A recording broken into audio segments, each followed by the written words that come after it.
What's up, everybody? Ladies and gentlemen, welcome to another weekend of fright, terror, and evil in another Saturday Night Nightmare. That's right. And with the howling of the wolf, we will get started. Tonight, we are going to be getting into classics. Classic slashers from the 1980s. 1985 to be... 1984 to be exact.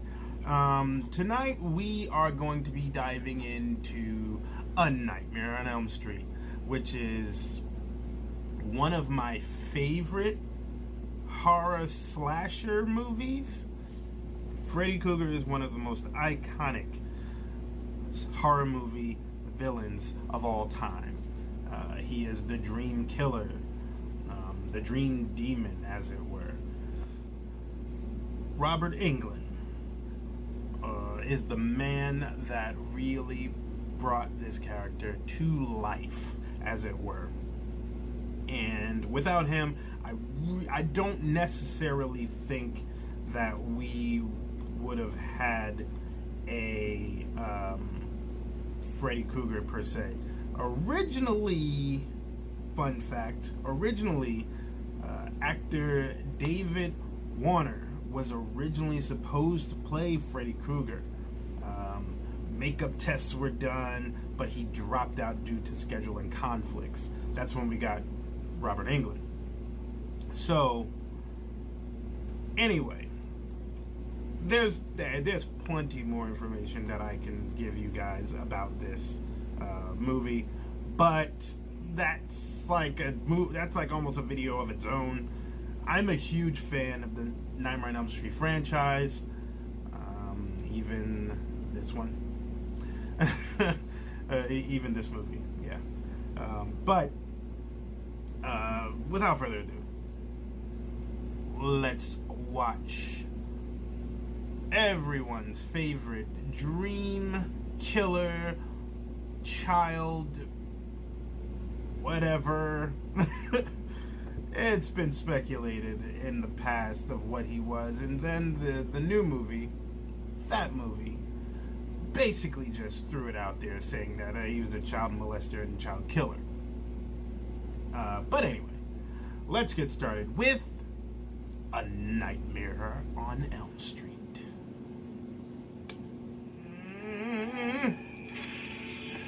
Yo, those things scared the shit out of me. Like, not gonna lie, like, there's a lot of slasher film weapons out there that, you know, are very average. This was unique for its time. Oh my god. Such a creepy theme song. Ugh. Every time I hear that shit, I get like chills.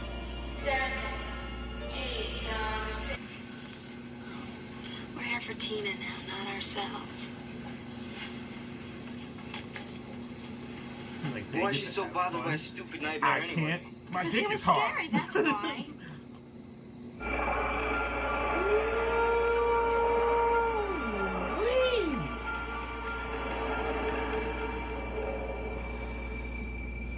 So cool.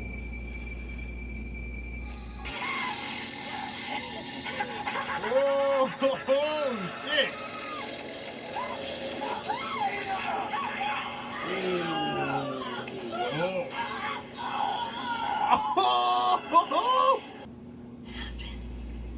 Oh, and for all you guys who don't know, that's John Saxton. He was in the 1978 movie, I think it was 1978, of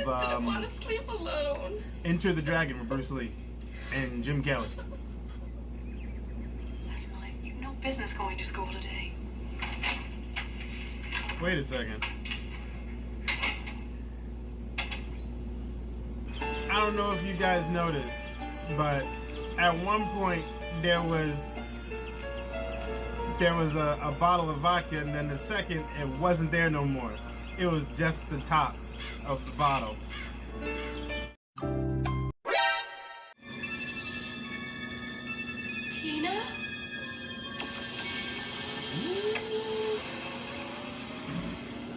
Tina going bye-bye.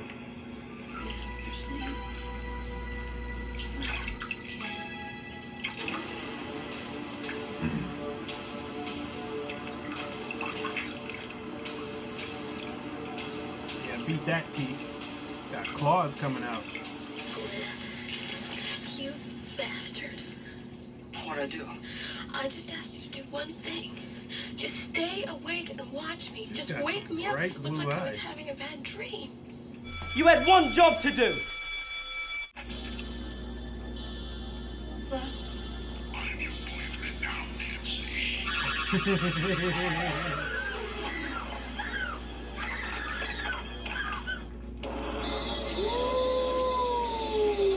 Ooh, that's a lot of blood. By the way, fun fact, this was done upside down. This whole scene is done upside down. Yeah. So the bed is actually on the ceiling, while the ceiling is actually the floor.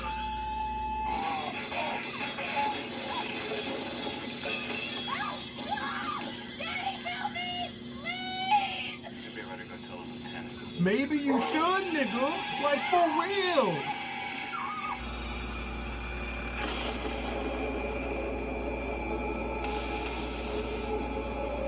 Wow. That is some fucked up shit.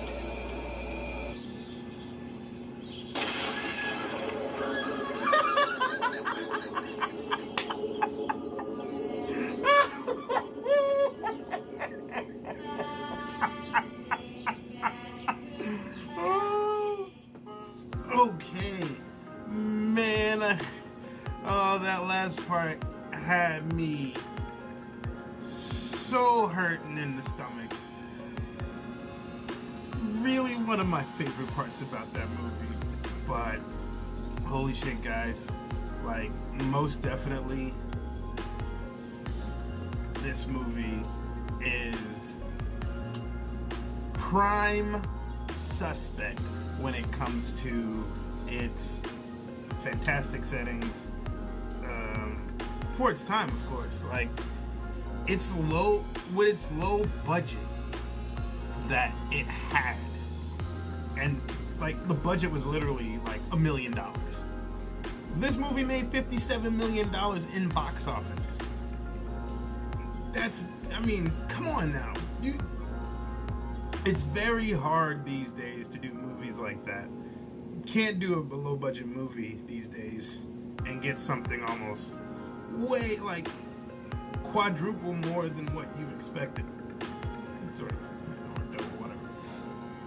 But yeah, A Nightmare on Elm Street is an ultimate classic. It, like I was saying earlier, guys, it's one of those, especially with the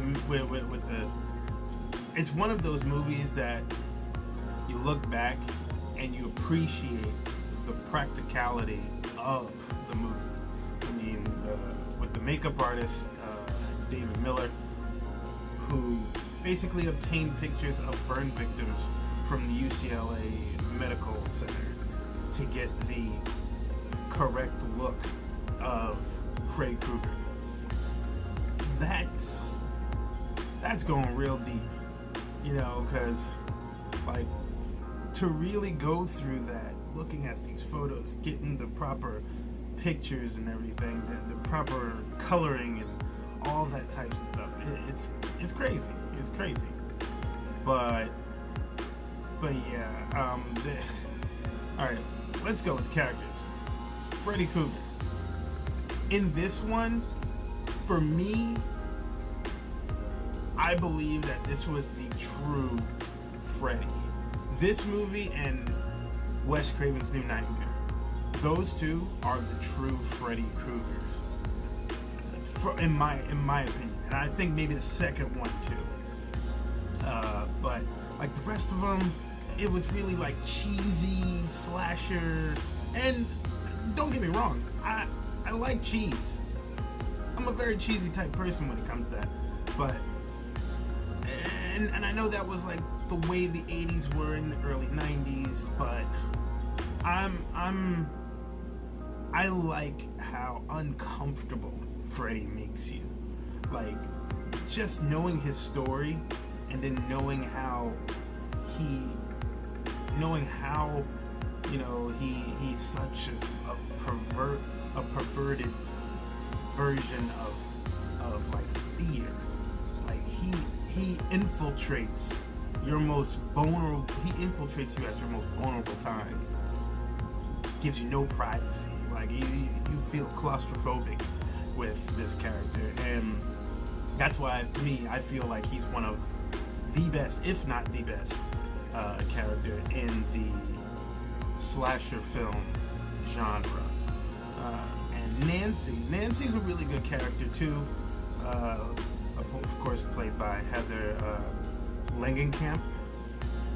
And in the beginning, just like most of these characters, she was just the typical kid and all that other jazz, and then next thing you know, it's like, oh, she grows into this character that becomes more aware of Freddy, and she actually ends up being in a lot of the other ones as well. She's in Dream Warriors, the third one, and of course she's in Wes Craven's New Nightmare. But it's so interesting how this movie was made. Like I said, you guys need to look it up. I'll probably have a picture here of that documentary, that 3-4 hour documentary of the entire Nightmare on Elm Street series. It's the most knowledgeable documentary when it comes to like movies that I've seen. Like, it goes very in depth with every character in all of the movies, and including seeing how in depth Freddy goes from A Nightmare on Elm Street all the way to Wes Craven's New Nightmare. And for me, I am gonna have to give this, just because it's nostalgia. It's not, of course, it's not the factor of it was scary, but the nostalgia of it, and when I was younger, it gave me the creeps, and to be honest, it still kind of gives me like that anxiety, because just thinking about a person that can dive into your dreams and kill you in your sleep. Like, literally, you have nowhere to run. If you go to sleep, you die. If you don't sleep, you die. Period. Like, that's something that no character that I know can do. And, it's like you have nowhere to run, in all honesty. Now, does this movie hold up? When it comes to effects-wise, of course not. But there are certain I guess, what's the word? Features, like certain themes about this movie that still holds up. So I would give this like an 8 out of 10. I give this an 8 out of 10. But yeah, guys, this is one of my favorite horror movies. Even though I'm not the biggest horror movie junkie like my fiance, but this is one of the, if I were to choose horror movies in general, this is one of them that I pick. So I think that we are gonna call this a night. Thank you guys for watching me here on Saturday Night Nightmare.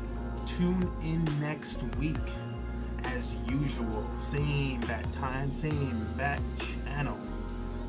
We will, of course, be together again, me and the fiance.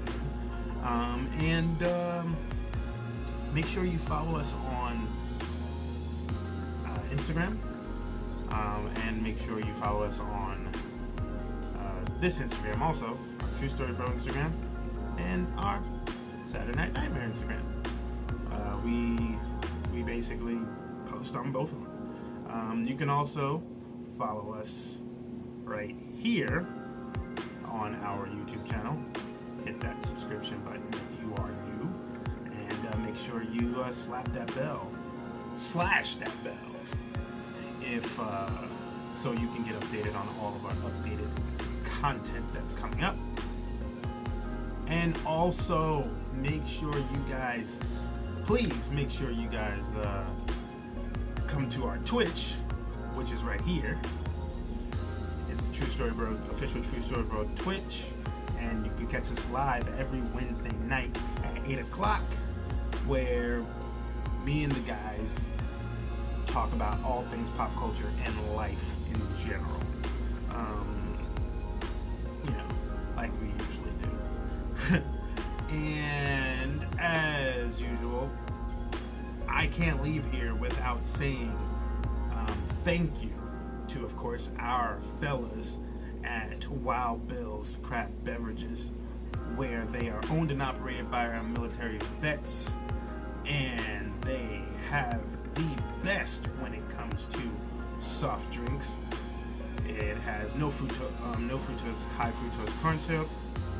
It is low on calories, low on sodium, and also it is gluten-free, and it's also made from pure cane sugar. You guys can get this and other things, such as our new beef jerky and everything else, at drinkwildbills.com. And in the checkout, you can put in True Story Bro. Make sure you get that 10% discount, and it'll help us out in the end too, to give you more shit like this and better shit. Without further ado, I'm Echo Ninja, and I am going to peace out by saying, make sure you keep it real, keep it spooky, and keep it real spooky. I and my fiance will see you next week on Saturday Night Nightmare. Peace out, guys.